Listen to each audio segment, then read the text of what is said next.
pause over here and grab this question. Hello, hello, beautiful. It says, could you please elaborate on the concept of conjuring up, in quotation marks, energy? I feel like a lot of beautiful star seeds are being targeted and trapped by particles and um,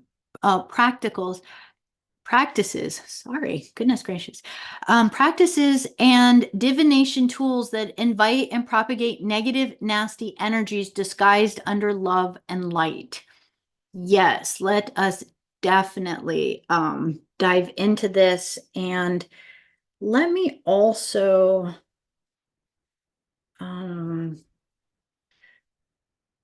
let me there's another question that's going to go with this too.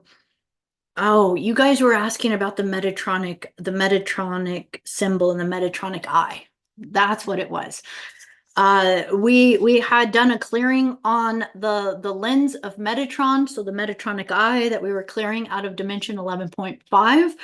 And so talking about, people who are channeling the Metatron and bringing forth messages from Metatron, also the energy of working with the symbol, so that the cube of Metatron, so on and so forth.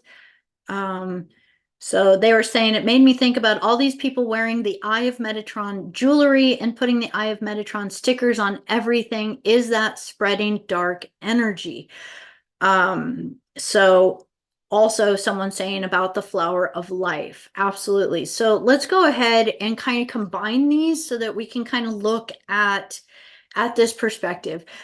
This is what we're talking about when we talk about especially 11th dimensional beings that really pose as these false ascended masters. They pose as false archangelic beings, and they come through primarily through the collective sphere, and they actually project through the astral field. Even if someone's saying they're connecting to another dimension or a plane, they're primarily projecting through the astral field, so the fourth dimension, to people who are opening up to channeling, divination, and all of these types of things. Now, there are absolutely so many individuals that just don't know. Again, this is where we're not given the tools. We don't know about the levels of manipulation. So someone is wanting to awaken and feeling that love in the heart, and the immediate thing we do is we just start to see, well, what can I expand on? How can I learn more? What is out there? And so we come across things like different kinds of oracle cards and pendulums, Ouija boards. There's people that will do all kinds of rituals, spells, incantations, and they have no idea what they are doing, who they are invoking, or what they are giving promises of themselves to. And it is no different with individuals who feel so empowered by channeling different archangels, ascended masters. And I really want to put, especially since we've just done the J Seal clearing course, there is massive infiltration through people who are channeling Arcturian collectives. I cannot tell you the amount of individuals that I've worked with that have somehow gotten entangled with some of this phantom Arcturian energy that comes through as love and light, beautiful, so lovey, but it has an off signature to it. And this is why we got to get really sensitive to whether it feels organic and organic. But again, someone new or just open or seeking isn't going to know. They're not going to know how to start reading those subtleties right away. And the Arcturian Collective, unfortunately, whoops, I just closed my thing. The Arcturian Collective, unfortunately, I've watched people who've kind of gotten hit by them get put in the hospital. I can like multiple times where deathly ill, like things that just knock them out because they have such high level technologies that can really mess with our body functions, the systems really, the health systems of our body. Think about how the J seals work on the planet. They can run off of those and just knock a person out. So especially if someone's running a lot of light, as far as awakening, they'll target in to shut them down. Now, when this happens, it's really sad, because it's like you'll notice these individuals start to feel empowerment through some of these energies, and want more of it. But yet there isn't like a huge level of change that is going on in their life or their reality, where you can feel that the empowerment isn't coming from within them, but rather running to seek answers through, be it one of these divining tools, rather than from their own communication or intuition.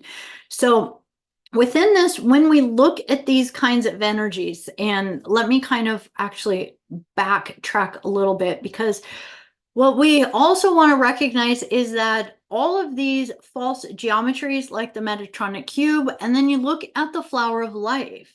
Well, these are so anciently embedded in the planet that there becomes a lot of veneration for these energies. And I also want to just blanket put out there, so much blessings to Greg Braden for all the work that he has done. Okay, Greg Braden puts a lot of videos, a lot of books, a lot of energy out there. The last book he did about the language or the code of God in your DNA, I'm like, he is lit. And the thing is I don't think he realizes at the level, because he's actually telling people to say it, but he's literally found the word Yahweh, right? In the DNA, right? It's written. So it's the stamp of the false god, Yahweh, Enlil. It's the stamp of Enlil right in the DNA. So this is where we get to see the Enki Enlil overlays in our DNA, right? But with so much love and blessing, look, Greg Braden's brought through so much amazing information, and he's such an authority on so many different things, that how many people are out there now chanting Yahweh because of that book that just came through? So we want to recognize that we all are kind of in a position that we have to be very mindful of what we bring forward and what we say, because there are so many deception levels, and that go all the way to the 11th dimensional plane of existence. It's pretty much our entire time matrix. If you think about it, right? There's 12 spheres to our time matrix, and 11 of them are infiltrated, which means that we have to, as we awaken, be on high alert. This is why every single clearing that we do, we say, I take full responsibility for everything I have done, knowingly or unknowingly, willingly or unwillingly. Because a lot of times we too have done these very things and did not realize it until later we learn, and then we go, oh, I need to go in and cancel and delete all of that. And so a lot of the channelings, the energies, I really cringe a lot of times too at all of these. They're usually done with an AI automated voice over to, where someone's reading, the messages coming through from the Arcturians, or the messages coming through from the Pleiadians today. Have love, dear ones. Hope is near. You are all going to be saved. Keep being in the center of your heart and realize that we are here and we are helping you. Well, that message is never, ever, ever, ever changed, right? It is the carrot on the stick. Okay, carrot on the stick. It is a lot of these things, that there's these baits for all the star seeds that are seeking something, that are hungering for something to connect to, and then these false energies are coming through, these hijacked energies are coming through, that are posing on something that'll always lead you on to make you think hope is coming. But if you get down to the bottom of it, it's still that savior program, right? And when we start to get really discerning with this, we're going to realize that you can just feel it. There's no way to sit and really pinpoint the strand of frequency or energy in there that is off. I wish I could sit and go like, hey, this is how you feel it. But the more you run Christic frequencies, the Christic frequencies are what help you feel that 11th dimensional strand that feels just a little bit off. And where do you feel it? Right here. It's in your heart. It's, you just feel it. You just know it. It's just kind of that thing if you were like being asked to do something that you just knew was wrong and you didn't like it or you didn't want to, you would cave in, your heart would hurt.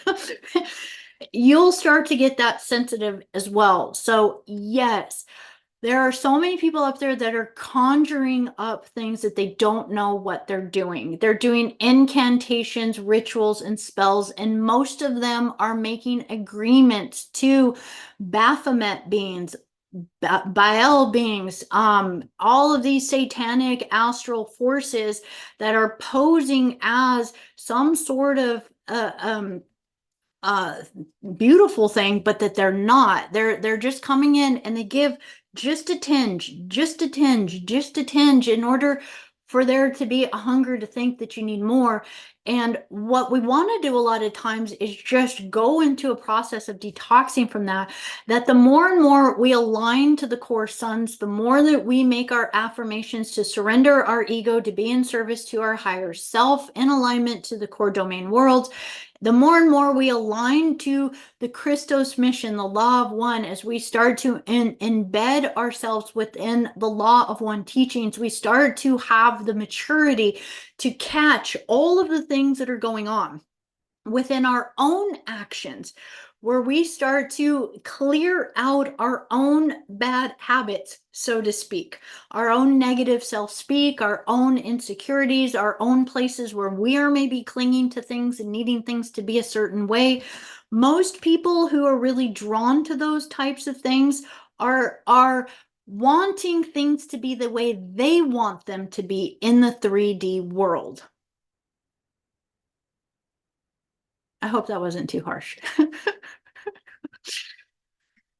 There's a lot of bartering that goes on sometimes within that. Oh my gosh, if you help me with this. Ouch, I just kicked my knee. My guides just smacked me. Don't be sassy. All right. So I hope that helps with that question a little bit. So within that, yeah, no, definitely. We do need to be mindful. And it is really kind of heartbreaking and sometimes because we'll see a lot of beautiful souls getting kind of pulled into things where it just doesn't feel like it resonates. And this is where we all recognize, in even though we are all part of this beautiful Christar family, we get to have these connections, it's still always a solo journey. Your responsibility to get through the stargates is still you. And that's how we move through